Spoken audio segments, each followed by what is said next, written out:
మన రాష్ట్ర ముఖ్యమంత్రి నారా చంద్రబాబు నాయుడు గారు కొన్ని అనూహ్యమైన నిర్ణయాలు తీసుకున్నారు కలెక్టర్ల సమావేశంలో. మనం ముందు నుంచి చెప్పుకుంటూనే ఉన్నాం. రాష్ట్రంలోని ఆర్&బి రోడ్లు విస్తరిస్తే గనక వాటిని విస్తరించి వాటి ద్వారా టోల్‌లు వసూలు చేస్తారని చెప్పి మనం చెప్తూనే ఉన్నాం. అలాగే చంద్రబాబు నాయుడు గారు కలెక్టర్ల సమావేశంలో చెప్తూ ఆర్&బి రోడ్లు డెవలప్ చేసి వాటిని ప్రైవేట్ వ్యక్తుల ద్వారా డెవలప్ చేపించి వాటికి పన్ను, శిస్తు వసూలు చేయాలి టోల్ ప్లాజాలు పెట్టి. ఇది ప్రైవేటు వ్యక్తులే చేయాలన్నట్టుగా చంద్రబాబు నాయుడు గారు కలెక్టర్లకు చెప్పారు. అయితే అక్కడ కలెక్టర్లు షాక్‌కు గురయ్యారు. చంద్రబాబు నాయుడు గారు ఎప్పుడు ముఖ్యమంత్రి అయినా సరే ఈ ప్రైవేటు వ్యక్తుల ద్వారా పనులు చేపించడం అనేది పరిపాటి అని చెప్పేసి, అలాగే 2024 కూడా 24లో కూడా అలాగే చేస్తున్నారు.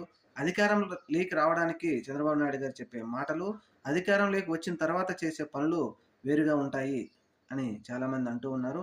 చూద్దాం మరి మేధావులు, విశ్లేషకులు చెప్పిన మాటలు చంద్రబాబు నాయుడు గారు నిజం చేస్తారా? కానీ అలా ఏం లేదు.